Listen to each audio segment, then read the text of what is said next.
மக்களை இந்த வீடியோவில் நம்ம எதை பற்றி பேச போகிறோன்னா, விரைவான ஒரு நீதி விசாரணை ஒரு வழக்கில் நடந்திருக்கு. ரொம்ப ஃபாஸ்ட். இதோட ஃபாஸ்ட்டாக ஒரு வழக்கு விசாரணை முடிக்க முடியுமான்னு தெரியல. அவ்வளோ ஃபாஸ்ட்டாக ஒரு வழக்கு விசாரணை முடிந்து இன்றைக்கி தீர்ப்பு வந்திருக்கு.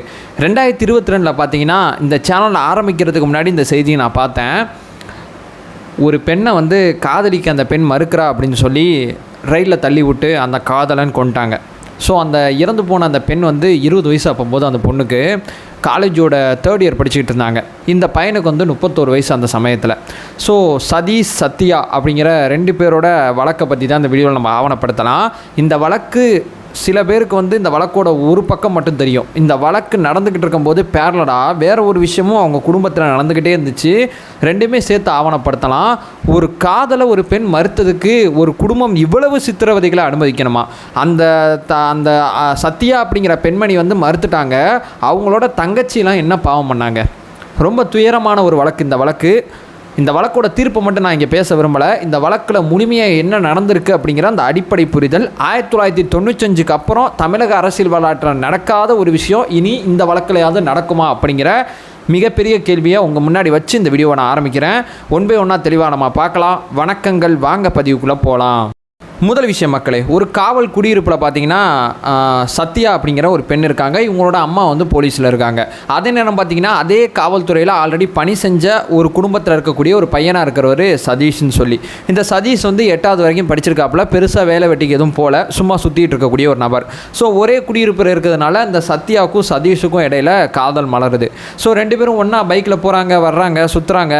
ஸோ பயணிக்கிறாங்க, எல்லாமே நடக்குது. ஸோ சத்யா சதீஷோட சுற்றுறாங்க அப்படிங்கிற தகவல் சத்யா குடும்பத்துக்கு தெரிஞ்சோன்னா குடும்பம் அவங்கள கூப்பிட்டு, ஏமா படிக்கிற வயசில் உனக்கு எதுக்கு காதல், அதுவும் இந்த பையனோட ஏன் சுற்றிக்கிட்டு தர, அந்த பையன் யார், என்ன பண்ணுவான், எல்லாமே உனக்கு தெரியும்ல அப்படின்னு சொல்லி அந்த சத்யாவோட அம்மா இருக்காங்கல்ல அவங்க கண்டிக்கிறாங்க. ராஜலட்சுமி அப்படிங்கிறது அவங்களோட பேர். அவங்க கண்டிக்கிறாங்க. கண்டித்த பிறகு சத்யா என்ன பண்ணுறாங்க, யதார்த்தம் புரியுது, நம்ம ரொம்ப தப்பு பண்ணிட்டோமோ அப்படிங்கிறது சத்யா மனசுக்கு ரொம்ப தெளிவாக புரியுது. ஸோ நம்ம சரியான ஆளை சூஸ் பண்ணல அப்படின்னு சொல்லி சத்யா முடிவு பண்ணி இதை நம்ம ஸ்டாப் பண்ணிடலாம் அப்படிங்கிற ஒரு தீர்க்கமான முடிவுக்கு சத்யா வராங்க. சரி அப்படின்னு சொல்லி அந்த பையன்ட்டே அந்த விஷயத்தை கன்வே பண்ணுறாங்க. அந்த பையன் இல்லை அதெல்லாம் இல்லை, யார் சொல்கிறதே நீ கேட்காத, நான் உன்னை நல்லா பார்த்துப்பேன் அப்படின்னு சொல்லி வலியுறுத்துறது டார்ச்சல் அப்படிங்கிற அடுத்த கட்டம் போயிடுது. சத்யா போகிற இடம் ஃபுல்லாக பின்னாடி போகிறது, சத்யாவை போட்டு படுத்தி எடுக்கிறது, டார்ச்சல் பண்ணுறது எல்லாமே அந்த சத்யா அப்படிங்கிற அந்த பெண்ணுக்கு அந்த சமயத்தில் நடக்குது. ஸோ ஒரு கட்டத்தில் பார்த்தீங்கன்னா அந்த பையன் தொடர்ச்சியாக ஃபாலோ பண்ணிக்கிட்டே இருக்கும்போது சத்யா தன்னோட ஸ்டாண்டில் ரொம்ப தெளிவாக இருக்காங்க. வேணாங்கிற ஸ்டாண்டில் ரொம்ப தெளிவாக இருக்காங்க. ஏன்னா லவ் பண்ணும்போது இந்த சதீஷ் வேறு, இப்போ டார்ச்சல் பண்ணுற சதீஷ் வேறு அப்படிங்கிற புரிதல் சத்யா கிடச்சதுனால சத்யா ரொம்ப அமைதியாக இருக்காங்க. ஸோ ஒரு கட்டத்தில் பார்த்தீங்கன்னா தேதி முதற்கொண்டு சொல்கிறேன், 2022 அக்டோபர் 13 பட்டப்பகலில் ஒரு மணி இருக்கும். சத்யா காலேஜ் போகிறதுக்காண்டி பரங்குமலை ரயில்வே ஸ்டேஷன் வராங்க. ஒரு மின்சார ரயில் அங்கே வந்துகிட்டு இருக்கு. இந்த சதீஷ் சத்யாவை கன்வின்ஸ் பண்ணுறாப்புல. சத்யா முடியாதுங்கிற ஸ்டாண்டில் இருக்காங்க. 2 பேரும் பேசிக்கிட்டே இருக்காங்க. திடீர்னு அந்த சதீஷ் என்ன பண்ணுறான்னா, ட்ரெயின் வர்றதை பார்த்துட்டு எனக்கு கிடைக்காத பொண்ணு எவ்வளோ கிடைக்கக்கூடாது அப்படிங்கிற உச்சக்கட்ட கோபத்தில் ட்ரெயினில் தள்ளி விட்டாங்க. சத்யா பேசிட்டு தான் இருக்கும் அப்படிங்கிற ஒரு நம்பிக்கையில் அந்த பையன்கிட்ட பேசிகிட்டு இருந்த சத்யா தள்ளும் போது பார்த்தீங்கன்னா டக்குன்னு போய் அந்த ட்ரெயினில் விழுந்துடுறாங்க. சம்பவ இடத்துல சத்யா இறந்து போயிடுறாங்க. காலேஜ் படிக்கிற 3rd இயர் படிக்கிற ஒரு பொண்ணு ஒரு ஒரு ஒரு வயசு காரணமாக ஒரு லவ்வில் மாட்டிக்கிட்டாங்க. அந்த லவ் வேணாங்கிற ஒரு ஸ்டாண்ட் எடுக்கிறாங்க.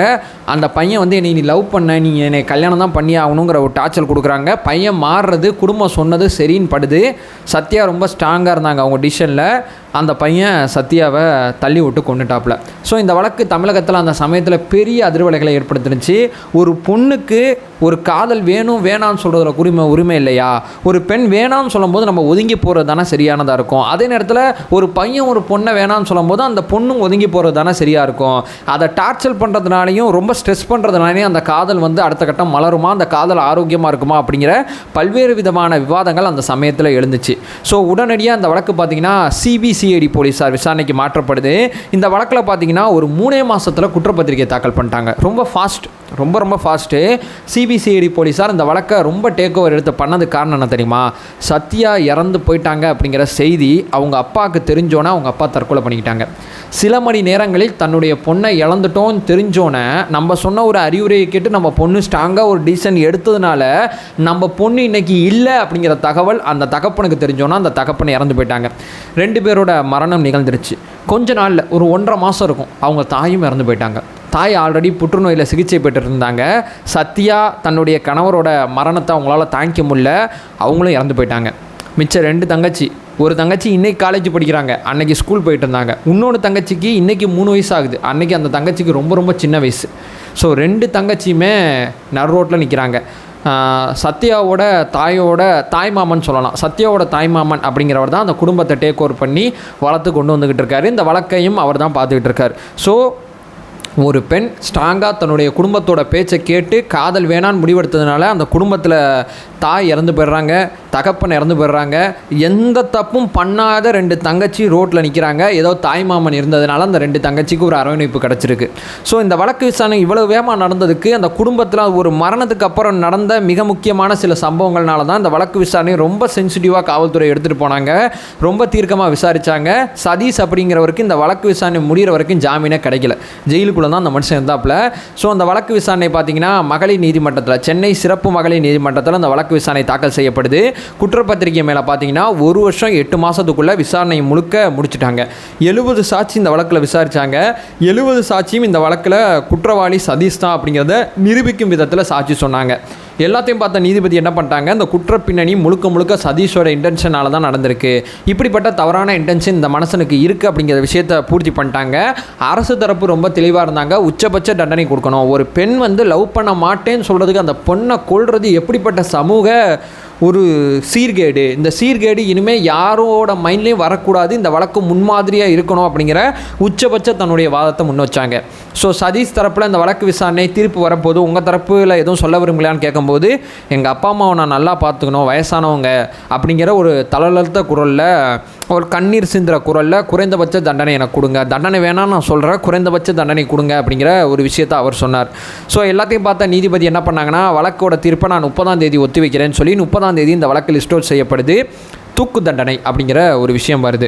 ஸோ 2 தண்டனை கொடுத்தாங்க. ஒன்று வன்கொடுமை சட்டத்தின் அடிப்படையில் 3 வருஷம் சிறை தண்டனை, 25,000 ரூபாய் அபராதம் அப்படிங்கிற ஒரு தீர்ப்பு வந்துச்சு. அதே பேரலாக பார்த்தீங்கன்னா தூக்கு தண்டனை 10,000 ரூபாய் அபராதம் அப்படிங்கிற ஒரு தீர்ப்பு வந்துச்சு. ஸோ தூக்கு தண்டனை அப்படிங்கிறது இந்த வழக்கில் கொடுக்கப்பட்டிருக்கு. ஏன்னா இது ஒரு பட்டப்பகலில் ஒரு பொண்ணு நோ சொன்னதுக்காண்டி அந்த பொண்ணை கொல்ற எக்ஸ்ட்ரீமுக்கு ஒரு மனிதன் போகிறான் அப்படிங்கிறது மிக கடுமையாக நீதிமன்றம் கண்டித்து இதற்கு தூக்கு தண்டனை கொடுத்துருக்கு. ஸோ ஆல்ரெடி 1995 ஆட்டோ சங்கர் அப்படிங்கிற ஒருத்தர் தான் தமிழகத்தில் கடைசியாக தூக்கிலிடப்பட்டவர். அதுக்கப்புறம் ஏகப்பட்ட தூக்கு தண்டனைகள் கீழமை நீதிமன்றங்கள் கொடுத்தாலும் சில நேரங்களில் உயர்நீதிமன்றம் உச்சநீதிமன்றத்தில் அந்த வழக்குகள் தள்ளுபடி செய்யப்பட்டிருக்கு. இப்போ 11 வழக்குகள் நிலுவையில் இருக்குது. தமிழகத்தில் தூக்கு அப்படிங்கிற விஷயத்தில் 11 வழக்குகள் நிலுவையில் இருக்குது. இந்த 11 வழக்குகளில் பார்த்தீங்கன்னா 6 வழக்குகள் மேல்முறையீட்டில் இருக்குது, 5 வழக்குகள் குடியரசுத் தலைவரோட அந்த கருணை சம்மந்தப்பட்ட விஷயத்தில் இருக்குது. நீதிமன்றத்தால் உறுதி செய்யப்பட்டு குடியரசுத் தலைவர் கையில் 5 விஷயங்கள் இருக்குது, 6 விஷயங்கள் நீதிமன்றத்தில் இருக்குது. ஸோ இந்த வழக்கில் தூக்கு தண்டனை அப்படிங்கிறது உறுதி செய்யப்பட்டிருக்கு. இது சம்மந்தப்பட்ட டீட்டெயிலை உயர்நீதிமன்றத்துக்கு அனுப்புங்க அப்படிங்கிறது நீதிபதி கடைசியாக பதிவு செஞ்ச வார்த்தை.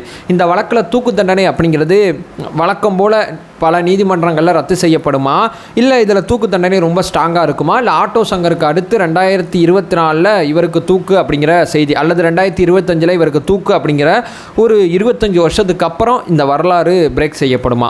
ஸோ இந்த வழக்கில் தூக்கு அப்படிங்கிறது இறுதி முடிவு கிடையாது. இருந்தாலும் இந்த வழக்கு விசாரணையை காவல்துறை இவ்வளவு சீக்கிரமாக பண்ணதில் நான் நிச்சயமாக அவங்களுக்கு ஒரு கிரெடிட் கொடுத்தோன்னோ. ஒரு பொண்ணு நோ சொல்லிட்டானா சரி ஏற்றுக்கிட்டு கடந்து போகிறதா அந்த பொண்ணு மேலே நீங்கள் வச்ச லவ்வுக்கு ஒரு சரியான ரெஸ்பெக்டாக இருக்கும். பொண்ணுக்கும் இதே அட்வைஸை தான் சொல்கிறேன். ஒரு பையன் நோ சொல்லிட்டானா அந்த பையனை ஏற்றுக்கிட்டு கடந்து போகிறது தான் சரியானதாக இருக்கும். ஏமாற்றப்பட்டால் காவல்துறை போகலாம், புகார் கொடுக்கலாம், சட்டப்படி என்ன வேணால் போகலாம். சட்டத்தை கையில் எடுத்துக்கிற இந்த மாதிரி மனிதர்களுக்கு இப்படிப்பட்ட தீர்ப்பு சரியான சவுக்கடியாக இருக்கும். ஸோ இது நிச்சயமாக இறுதி கிடையாது, இதுக்கு அடுத்ததான் அந்த வழக்கு போகுங்கிறதுல ரொம்ப கிளியராக இருக்குது. இந்த வீடியோ நான் பண்ணிக்கிட்டே இருக்கும்போது சித்ரா அப்படிங்கிற பெண்ணோட தந்தை இறந்து போயிட்டாங்க அப்படிங்கிற ஒரு செய்தி வருது. ஒரு காதல் ஒரு குடும்பத்தை சின்ன பின்னமாக்குது அப்படிங்கிற ஒரு சமுதாயத்தை நோக்கி நம்ம நகர்ந்து போகிறது ரொம்ப ரொம்ப வருத்தமாக இருக்குது. ஒரு காதலாக இருக்கிற வரைக்கும் சரியானது. குடும்ப சம்மதத்தோடு அந்த கல்யாணம் பண்ணிக்கிறோம், சம்மதம் இல்லாமல் கல்யாணம் பண்ணிக்கிறோம் அப்படிங்கிறத தாண்டி 2 பேரும் பிடிச்சி கல்யாணம் பண்ணிக்கிறோம் அப்படிங்கிற ஒரு விஷயத்தில் அந்த காதல் இருந்தால் சரியாக இருக்கும்.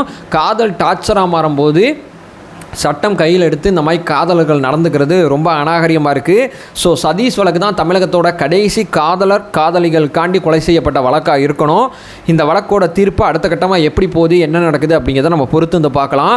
ஒரு மரணம் மட்டும்தான் உங்களுக்கு தெரியும். தந்தை இறந்து போயிட்டாங்க, தாய் இறந்து போயிட்டாங்க. 3 வயசு குழந்தை, காலேஜ் ஃபஸ்ட் இயர் படிக்கிற ஒரு பொண்ணு தாய்மாமன் அரவணைப்பில் வளர்ந்துக்கிட்டு இருக்காங்க. என்ன தப்பு பண்ணாங்க தெரியல. ரொம்ப உழுக்குன ஒரு வழக்கு, விரைவான தீர்ப்பு வந்திருக்கு. பொறுத்து பார்ப்போம் என்ன நடக்குதுன்னு. ஸோ நம்ம சேனலை ஃபர்தராக ஃபாலோ பண்ணிங்கன்னா பொலிட்டிக்கல் சார்ந்து பல்வேறு விஷயங்களை பற்றி நம்ம பேசிக்கிட்டு இருக்கோம். நம்மளோட ஒரே நோக்கம் அறியாமை அகற்ற வேண்டும், அறியாமை அகற்றப்பட வேண்டும். Thank you so much.